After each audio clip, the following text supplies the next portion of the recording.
Assalamualaikum warahmatullahi wabarakatuh. Alhamdulillah.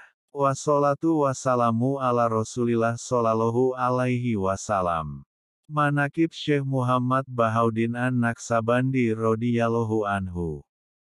Syekh Muhammad Bahaudin An-Naksabandi radhiyallahu anhu adalah seorang wali kutub yang masyhur hidup pada tahun 717 sampai 791 Hijriah di desa Koshrul Arifan, Bukhara, Rusia. Beliau adalah pendiri Thariqah Naqsyabandiyah, sebuah thariqah yang sangat terkenal dengan pengikut sampai jutaan jamaah dan tersebar sampai ke Indonesia hingga saat ini. Syekh Muhammad Baba As-Samasi adalah guru pertama kali dari Syekh Muhammad Bahaudin radhiyallahu anhu, yang telah mengetahui sebelumnya tentang akan lahirnya seseorang yang akan menjadi orang besar, yang mulia dan agung baik di sisi Allah Subhanahu wa Ta'ala, maupun di hadapan sesama manusia di desa Koshrul Arifan yang tidak lain adalah Syekh Bahaudin. Di dalam asuhan, didikan dan gemblengan dari Syekh Muhammad Baba inilah Syekh Muhammad Bahaudin mencapai keberhasilan di dalam mendekatkan diri kepada Allah Subhanahu wa Ta'ala. Sampai Syekh Muhammad Baba menganugerahinya sebuah kopiah wasiat Al-Azizah, yang membuat cita-citanya untuk lebih dekat dan wusul kepada Allah Subhanahu wa Ta'ala semakin meningkat dan bertambah kuat. Hingga pada suatu saat, Syekh Muhammad Bahaudin radhiyallahu anhu melaksanakan sholat lail di masjid.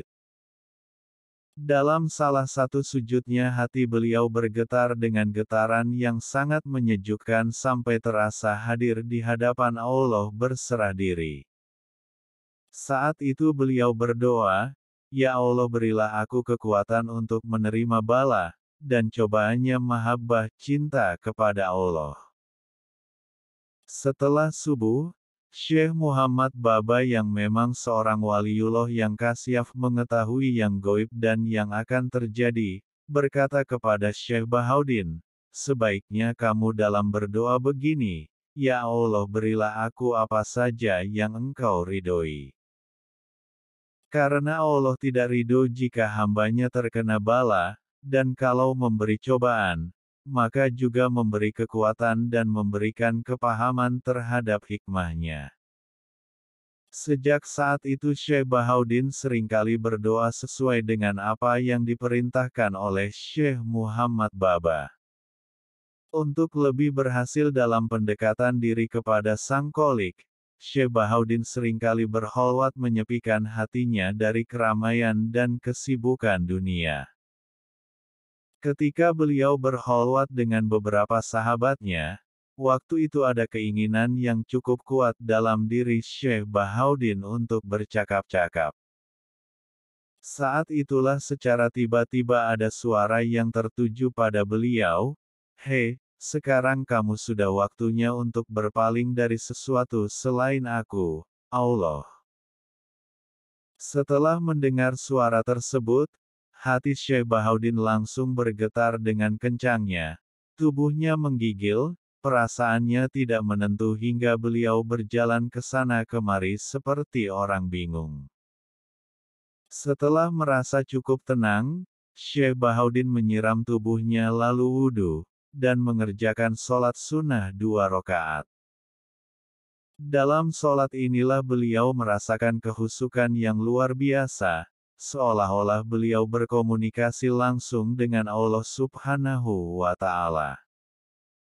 Saat Syekh Bahaudin mengalami jadab yang pertama kali beliau mendengar suara, "Mengapa kamu menjalankan cara yang seperti itu?" "Biar tercapai tujuanku," jawab Syekh Muhammad Bahaudin. Terdengar lagi suara, "Jika demikian maka semua perintahku harus dijalankan." Syekh Muhammad Bahaudin berkata, "Ya Allah, aku akan melaksanakan semampuku, dan ternyata sampai 15 hari lamanya beliau masih merasa keberatan. Terus terdengar lagi suara, "Ya sudah, sekarang apa yang ingin kamu tuju?" Syekh Bahaudin menjawab, "Aku ingin thariqah yang setiap orang bisa menjalankan dan bisa mudah wusul ilallah." Hingga pada suatu malam saat berziarah di makam Syekh Muhammad Wasi, beliau melihat lampunya kurang terang padahal minyaknya masih banyak dan sumbunya juga masih panjang. Tak lama kemudian ada isyarat untuk pindah berziarah ke makam Syekh Ahmad Al-Ahfarbuli, tetapi di sini lampunya juga seperti tadi. Terus Syekh Bahaudin diajak oleh 2 orang ke makam Syekh Musdahin, di sini lampunya juga sama seperti tadi, sampai tak terasa hati Syekh Bahaudin berkata, "Isyarat apakah ini?" Kemudian Syekh Bahaudin duduk menghadap kiblat sambil bertawajuh dan tanpa sadar beliau melihat pagar tembok terkuak secara perlahan-lahan. Mulailah terlihat sebuah kursi yang cukup tinggi sedang diduduki oleh seseorang yang sangat berwibawa di mana wajahnya terpancar nur yang berkilau. Di samping kanan dan kirinya terdapat beberapa jamaah termasuk guru beliau yang telah wafat, Syekh Muhammad Baba. Salah satu dari mereka berkata, "Orang mulia ini adalah Syekh Muhammad Abdul Qolik Al-Gojdawani dan yang lain adalah khalifahnya." Lalu ada yang menunjuk, "Ini Syekh Ahmad Sodik, Syekh Aulia, Kabir, ini Syekh Mahmud Al-Anjir dan ini Syekh Muhammad Baba yang ketika kamu hidup telah menjadi gurumu." Kemudian Syekh Muhammad Abdul Qolik Al-Gojdawani memberikan penjelasan mengenai hal-hal yang dialami Syekh Muhammad Bahaudin.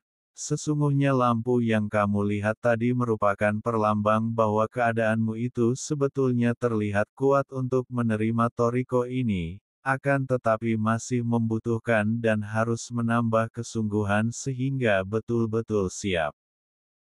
Untuk itu kamu harus betul-betul menjalankan 3 perkara. 1. Istiqomah mengukuhkan syariat. 2. Beramar ma'ruf nahi mungkar.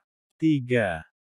Menetapi azimah kesungguhan, dengan arti menjalankan agama dengan mantap tanpa memilih yang ringan-ringan apalagi yang bid'ah dan berpedoman pada perilaku Rasulullah Shallallahu Alaihi Wasallam dan para sahabatnya." Kemudian untuk membuktikan kebenaran pertemuan kasyaf ini, besok pagi berangkatlah kamu untuk sowan ke Syekh Maulana Syamsuddin Al-An-Yaquti, di sana nanti haturkanlah kejadian pertemuan ini. Kemudian besoknya lagi, berangkatlah lagi ke Said Amir Kilal di desa Nasaf dan bawalah kopiah wasiat Al-Azizan dan letakkanlah di hadapan beliau dan kamu tidak perlu berkata apa-apa, nanti beliau sudah tahu sendiri. Syekh Bahaudin setelah bertemu dengan Said Amir Kilal segera meletakkan kopiah wasiat Azizan pemberian dari gurunya. Saat melihat kopiah wasiat Azizan, Said Amir Kilal mengetahui bahwa orang yang ada di depannya adalah Syekh Bahaudin yang telah diwasiatkan oleh Syekh Muhammad Baba sebelum wafat untuk meneruskan mendidiknya. Syekh Bahaudin dididik pertama kali oleh Said Amir Kilal dengan kholwat selama 10 hari, selanjutnya zikir nafi itsbat dengan siri. Setelah semua dijalankan dengan kesungguhan dan berhasil, kemudian beliau disuruh memantapkannya lagi dengan tambahan pelajaran beberapa ilmu seperti ilmu syariat, hadis-hadis dan akhlaknya Rasulullah Shallallahu Alaihi Wasallam, dan para sahabatnya. Setelah semua perintah dari Syekh Abdul Qolik di dalam alam kasyaf itu benar-benar dijalankan dengan kesungguhan oleh Syekh Bahaudin, mulai jelas itu adalah hal yang nyata dan semua sukses, bahkan beliau mengalami kemajuan yang sangat pesat. Jadi Thoriko An-Naqsyabandi itu jalur ke atas dari Syekh Muhammad Abdul Qolik Al-Gojdawani, ke atasnya lagi dari Syekh Yusuf Al-Hamadani, seorang wali kutub masyhur sebelum Syekh Abdul Qadir Al-Jailani. Syekh Yusuf Al-Hamadani ini kalau berkata mati kepada seseorang maka mati seketika, berkata hidup ya langsung hidup kembali. Lalu naiknya lagi melalui Syekh Abu Yazid Al-Bustami naik sampai sahabat Abu Bakar Siddiq radhiyallahu anhu. Adapun zikir siri itu asalnya dari Syekh Muhammad Abdul Qolik Al-Gojdawani yang mengaji tafsir di hadapan Syekh Sodruddin. Pada saat sampai ayat, berdoalah kepada Tuhanmu dengan cara tadoru, dan menyamarkan diri. Lalu beliau berkata bagaimana hakikatnya zikir khofi dan kaifiyahnya itu. Jawab sang guru, oh, itu ilmu laduni dan insya Allah kamu akan diajari zikir khofi. Akhirnya yang memberi pelajaran langsung adalah Nabi Khidir alaihi salam. Pada suatu hari Syekh Muhammad Bahauddin radhiyallahu anhu bersama salah seorang sahabat karib yang bernama Muhammad Zahid pergi ke padang pasir dengan membawa cangkul. Kemudian ada hal yang mengharuskannya untuk membuang cangkul tersebut. Lalu berbicara tentang marifat sampai datang dalam pembicaraan tentang ubudiyah. Kalau sekarang pembicaraan kita sampai begini, berarti sudah sampai derajat yang kalau mengatakan kepada teman, matilah, maka akan mati seketika. Lalu tanpa sengaja Syekh Muhammad Bahauddin berkata kepada Muhammad Zahid, matilah kamu. Seketika itu Muhammad Zahid mati dari pagi sampai waktu duhur. Melihat hal tersebut Syekh Muhammad Bahauddin radhiyallahu anhu menjadi kebingungan, apalagi melihat mayat temannya yang telah berubah terkena panasnya matahari. Tiba-tiba ada ilham, "Hei, Muhammad, berkatalah ahyi, hiduplah kamu." Kemudian Syekh Muhammad Bahauddin radhiyallahu anhu berkata, ahyi sebanyak 3 kali. Saat itulah terlihat mayat Muhammad Zahid mulai bergerak sedikit demi sedikit hingga kembali seperti semula. Ini adalah pengalaman pertama kali Syekh Muhammad Bahauddin radhiyallahu anhu dan yang menunjukkan bahwa beliau adalah seorang wali yang sangat mustajab doanya. Syekh Tajuddin, salah satu santri Syekh Muhammad Bahauddin radhiyallahu anhu berkata, ketika aku disuruh guruku, dari Qasrul Arifan, menuju Bukhara yang jaraknya hanya 1 pos aku jalankan dengan sangat cepat, karena aku berjalan sambil terbang di udara. Suatu ketika saat aku terbang ke Bukhara, dalam perjalanan terbang tersebut aku bertemu dengan guruku. Semenjak itu kekuatanku untuk terbang dicabut oleh Syekh Muhammad Bahauddin radhiyallahu anhu, dan seketika itu aku tidak bisa terbang sampai saat ini. Berkata Afif Ad-Dikaroni, pada suatu hari aku berziarah ke Syekh Muhammad Bahauddin radhiyallahu anhu, lalu ada orang yang menjelek-jelekkan beliau. Aku peringatkan, kamu jangan berkata jelek terhadap Syekh Muhammad Bahauddin radhiyallahu anhu, dan jangan kurang tata krama kepada kekasih Allah.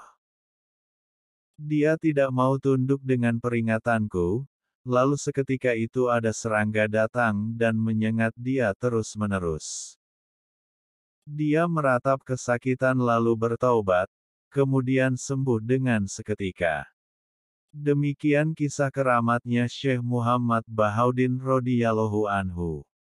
Semoga Allah subhanahu wa ta'ala meridhoinya, dan kita mendapat barokahnya. Amin. Wassalamualaikum warahmatullahi wabarakatuh.